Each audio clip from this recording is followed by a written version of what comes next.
Hello बच्चों, let us read the question.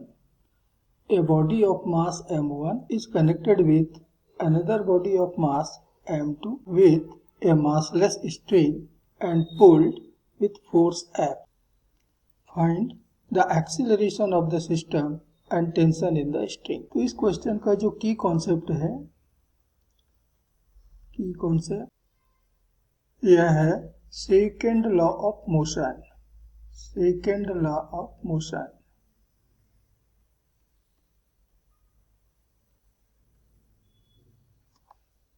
इस question में हमें दो मासेस दिए हैं m1 और m2.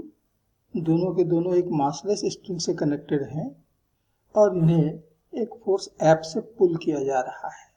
अब ये फोर्स F या तो m1 पर अप्लाई होगा या फिर m2 पर अप्लाई होगा. तो हम दोनों केसेस में अलग अलग एक्सीलरेशन और टेंशन कैलकुलेट करते हैं. तो पहला केस हम ले रहे हैं, case 1. When force is applied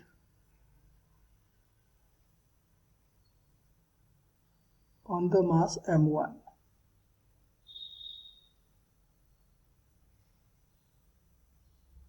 तो हमें पहला केस ले रहे हैं जबकि फोर्स जो है वो m1 मास के ऊपर अप्लाइड है.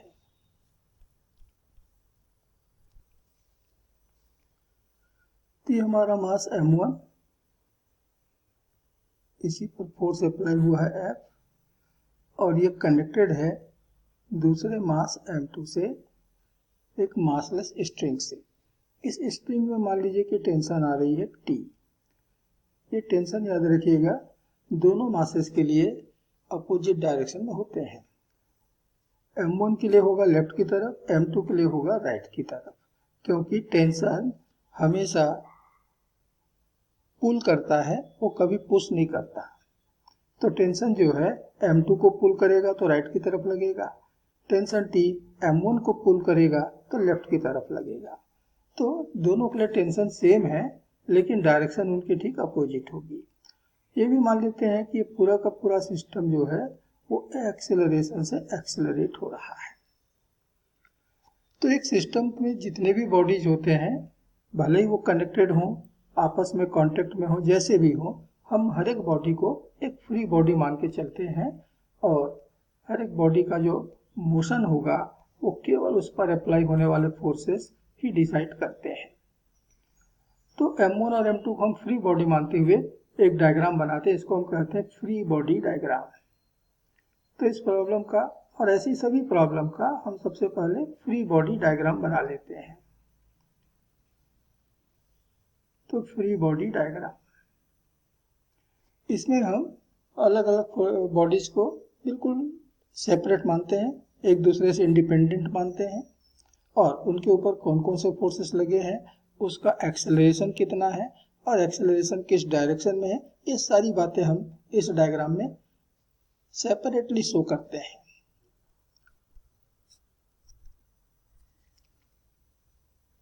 तो इस क्वेश्चन के फ्री बॉडी डायग्राम हो गए. ये आपका मास m1 है, इस पर दो फोर्सेस लगे हैं, F towards right and T towards left, और ये एक्सेलरेट हो रहा है F की डायरेक्शन में. एक्सेलरेशन A है. ये मास m2, इसके ऊपर हम देख रहे हैं कि केवल एक ही फोर्स अप्लाई है, वह है T टूवर्ड्स राइट, और ये एक्सेलरेट हो रहा है एक्सेलरेशन A से. तो सेकेंड लॉ ऑफ मोशन को यूज करते हुए हम हर एक बॉडी के लिए फ्री बॉडी इक्वेशन बनाते हैं, जो कि कुछ नहीं, net force is equal to mass into acceleration होता है. तो मास m1 पर नेट फोर्स लगा है, दो फोर्सेस लगे हैं, एक दूसरे का अपोजिट लगे हुए हैं, तो नेट फोर्स हो गया F माइनस टी, दोनों का डिफरेंस. अब आप कहेंगे कि F में ही T को क्यों घटाया, T में F को क्यों नहीं? तो इसका कारण है कि जिस तरफ एक्सेलरेशन मिल रहा है उस डायरेक्शन का ही फोर्स तो बड़ा होगा, अपोजिट वाला फोर्स छोटा होगा. तो सर्टेनली यहाँ पर force F is greater than the force T, और इसलिए नेट फोर्स लग रहा है फ्रॉम फ्री बॉडी डायग्राम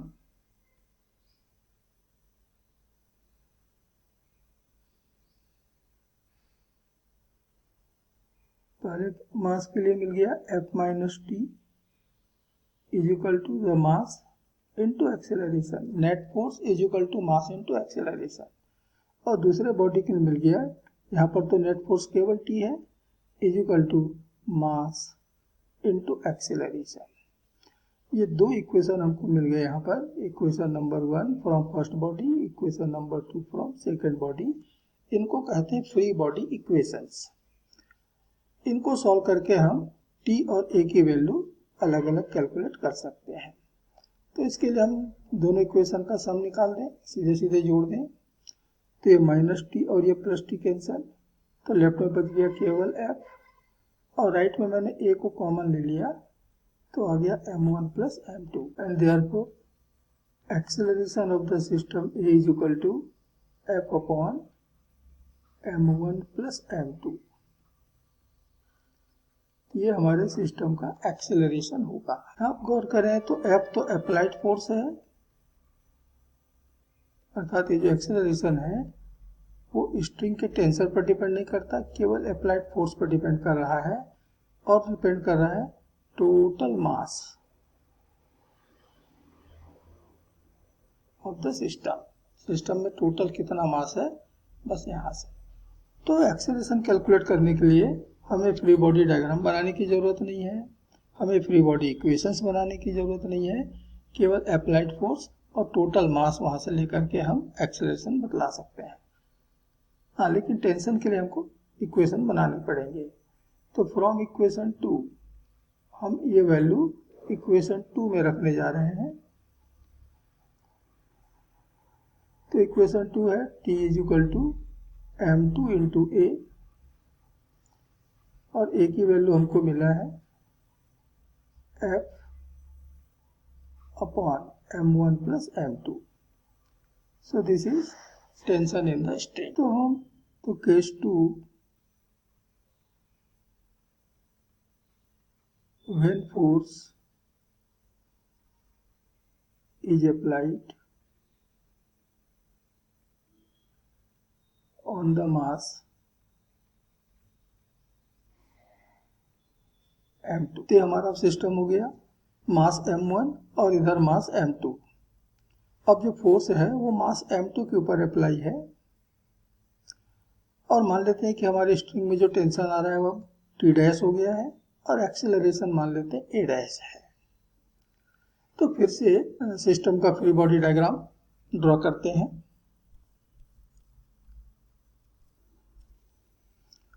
तो ये मास हमारा अब m1, इस पर केवल एक फोर्स अप्लाई हुआ है t डैश, और एक्सेलरेट हो रहा है a डैश से।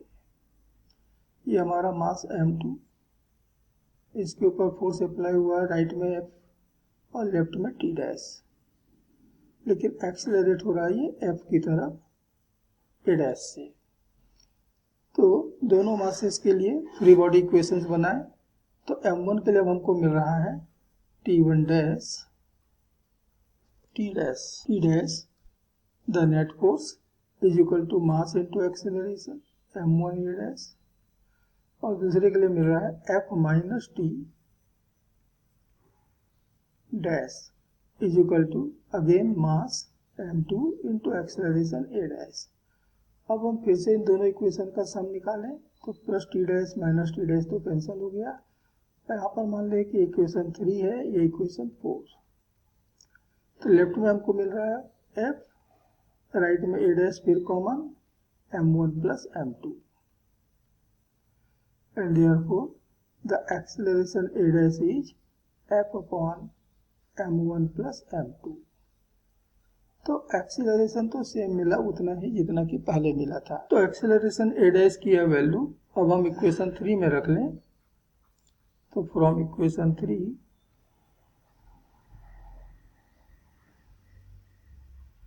t dash is equal to m1 और a डैश की वैल्यू है f upon m1 plus m2। तो हम देख रहे हैं कि टेंशन तो चेंज हो गया है। वहां पहले आता था m2 f upon m1 plus m2, यहाँ आ रहा है t dash is equal to m1 f upon m1 plus m2। तो इसका मतलब है कि टेंशन जो स्ट्रिंग में प्रोड्यूस होगा it will depend upon that the force is applied on which mass, कि हमने किस बॉडी के ऊपर फोर्स अप्लाई किया है उस पर डिपेंड करेगा कि कितना टेंशन स्ट्रिंग में आएगा। लेकिन एक्सीलरेशन जो है it only depend upon the applied force and total mass of the system, कि सिस्टम में टोटल मास कितना है, ये दो बातों पर डिपेंड करता है। तो हम कह सकते हैं कि एक्सीलरेशन ऑफ ए सिस्टम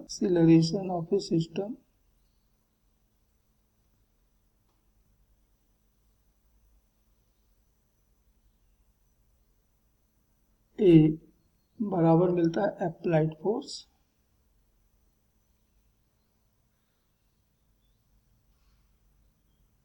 यानी केवल एक्सटर्नल फोर्स पर डिपेंड करेगा अपॉन टोटल मास,